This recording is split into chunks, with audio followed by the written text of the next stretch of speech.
Os pilares da doutrina espírita são a existência de Deus, a reencarnação ou as várias existências, as variedades de mundos habitados, intercomunicação entre os dois planos da vida e o código de moral do Evangelho do Cristo.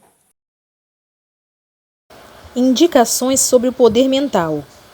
Seres estranhos e sinistros passavam por nós em todas as direções. Todavia o olhar parecia-lhes distante e perdido.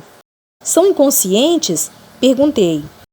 Na realidade são, esclareceu Orcus.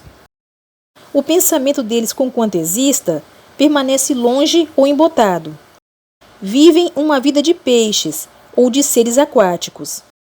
Não se lembram muitas vezes da esfera de cima e supõem que são capazes de articular uma vida diferente em condições superiores. Perderam a noção de valor ou de forma humana. E têm sensações e desejos? Continuei interrogando. Às vezes, essas sensações se intensificam naquilo que poderíamos chamar a base infrafísica. À proporção que o ser cai, as sensações e desejos concentram-se cada vez mais em seus órgãos de manifestações primárias e, de maneira excepcional, sexuais. A natureza em toda parte do universo exige o seu quinhão e cobra o seu tributo.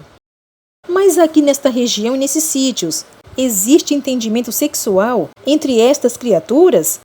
Exclamei espantado. Talvez não como entendem os homens, mas existe. A manifestação do sexo é um dos maiores poderes da mente em todo o universo. A mente, em estágio inferior de conhecimento, progresso e vibração, expressa-se sexualmente através de órgãos de sensação e reprodução das formas em plano inferior. A mente, em estágio de conhecimento, progresso e vibração superior, expressa-se sexualmente através de transferência de alimento masculino ou feminino, que, em última instância, significa a troca de valores evolutivos. Não recebe a flor o pólen de outra flor que se situa à distância? E o que é isso, em última análise, senão manifestação sexual no campo da botânica? Fitei Orcus assombrado. Nunca ouvira semelhantes explicações. E naquele local, tornava-se ainda mais fantástico. Então esses seres que vemos, deformados, escravizados, mutilados, ainda assim se amam e reproduzem? De certa forma, sim. Amar e reproduzir-se é lei de Deus. Através das formas infinitamente diferentes, expressa-se a evolução do princípio espiritual, em marcha para o supremo bem. A escada que conduz aos cimos espirituais tem sua base nas formas inferiores da vida. Deus está em tudo, a cada um segundo as suas obras, como ensina a palavra divina. Da sombra para a luz, e do inferior para o superior. Exprimem o princípio da lei. O que pensam os homens a respeito da verdade não altera a própria verdade. Aqui embaixo, como lá no alto, Deus legisla com o mesmo amor e carinho. Ninguém é órfão da providência divina. O ódio é apenas o afastamento da lei. A desordem somente indica a inexistência da ordem. E o mal é temporariamente a ausência do bem. Estacionar e progredir são estágios de um mesmo movimento. Orcus calou-se, e eu fiquei estático, contemplando a gelatina verde que continha em si milhões de vidas que representavam a existência de Deus em toda parte. Orcus sorriu, percebendo meus pensamentos através da tela mental, e acrescentou: Não se iluda, meu amigo. O anjo e o demônio são irmãos. A ameba e as potências celestiais mais elevadas detêm em si os princípios da mesma vida universal, eterna e gloriosa. Fomos, porém, surpreendidos pela chegada de um estranho polvo de 1000 braços e olhar fosforescente. Aterrorizei-me. Atafon, no entanto, estendeu a destra, da qual partiram fagulhas azulíneas de intensa vibratilidade. O animal estacou e flutuou à nossa frente. Era na realidade um monstro. Antes que me refizesse da surpresa, fui tomado por uma surpresa maior. Com voz gutural e horrenda, falou ele, dirigindo-se a Atafon. Não respeitas os teus irmãos? Onde está a tua superioridade, anjo do abismo? Aqui não se trata de respeitar irmãos, respondeu Atafon, e sim de autodefesa. Sabes muito bem qual a tua intenção. A lei não nos obriga a sucumbir. Viajo com finalidades educativas, em companhia de amigos. Conhece minhas funções de fiscal da lei. Por que me atacas? As palavras decisivas de Atafon pareceram deter o monstro, porque permaneceu estático. Antes que dissesse algo, Atafon arrastou-se lago adentro, deixando-o ali parado. A gelatina cobria a imensidade. Sentíamos-nos ansiosos por sair dali. O grande espírito percebeu minha luta íntima, porque exclamou: sairemos já dessas regiões. Espíritos menos compreensivos começaram a infestar esse lago. De fato, notei que as águas gelatinosas movimentavam estranhamente e julguei vislumbrar seres desconhecidos, de tamanho descomunal, que nadavam em nossa direção. Por ora, você, meu filho, não está em condições psíquicas de enfrentar todos os monstros que habitam esses sítios, exclamou Orcus. Atafon sabe o que faz. O conhecimento gradativo é norma indefectível do pensamento superior. Ninguém pode dar mais do que tem, nem receber mais do que pode. A capacidade assimilativa de cada espírito determina a sua situação no universo. Já dizia o apóstolo que às crianças se deve dar leite. Compreendi os ensinamentos de Orcus. Nem a mais me impelia a minha natural curiosidade. Se conhecer era o meu objetivo, sobreviver era a minha necessidade absoluta. Não devia recuar, nem devia arriscar, todavia, minha integridade perispiritual. A cada um segundo as suas obras, ensinar o Senhor. Eu não tinha o direito de pedir mais do que merecia, ou defrontar perigos para os quais não estava preparado.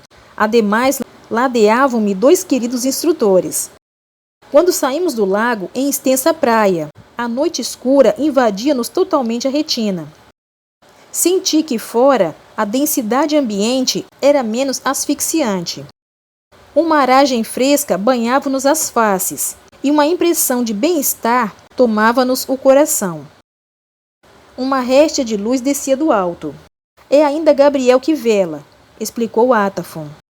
Através das rochas, dos lagos e das trevas, projeta ele a sua luz, para nos advertir que está presente. Deus não abandona as suas criaturas. Atafon falou, e eu segui com os olhos aquela expressão da bondade divina que descia aos mais profundos abismos. Logo em seguida, porém, passamos a ouvir esquisitas vozes guturais, nascidas da noite escura. São os crocodilos, advertiu-nos o grande espírito. Passaremos por entre eles incólumes. São também formas espirituais? Interroguei assombrado. Sim, irmãos nossos que jazem aprisionados nas formas animalescas, que criaram para si mesmos. As criaturas criam as prisões que as escravizam. Quando o homem compreender um dia o poder modelador da mente, compreenderá então que atingir as estrelas ou mergulhar nos mais profundos infernos é unicamente obra sua. O poder da mente, centelha divina e dádiva do Criador, conduz para os cismos ou para os baixos, de acordo com a vontade de cada um, que se opõe ou se adapta à lei. O pensamento, meu filho, estabelece no ser as correntes vibratórias que organizam o próprio espírito. Vibrar é intensificar em si mesmo o amor de Deus ou o amor da matéria mais densa. Ouvi os ensinamentos com profunda humildade. Meu coração sentiu que Atafon abria para mim o santuário dos grandes mistérios. A nossos pés, estáticos, olhares fosforescentes, horríveis. Centenas de espíritos crocodilos nos contemplavam. Atafon acendera uma luz em pleno peito. Luminosidade roxo-prateada derramava-se-lhe em torno, o que parecia imobilizar as horrendas criaturas. As fisionomias, porém, por mais incrível que pareça, lembravam as caras dos homens. No olhar, Havia aquela expressão da humanidade perdida. Um pavor sobre-humano dominou-me as entranhas. Não saberia dizer se era emoção de ver a que ponto desceram nossos irmãos escravizados na forma degenerada, ou se o receio de ser assaltado por aquelas criaturas anti-humanas. Longuíssima foi a caminhada. Nada lhes falamos, e Atafon pareceu preferir o silêncio. Orcus segurava-me o braço e mantinha-me ereto. As sombras da noite eram apenas iluminadas agora pela luz de Atafon, que clareava as fisionomias animalescas.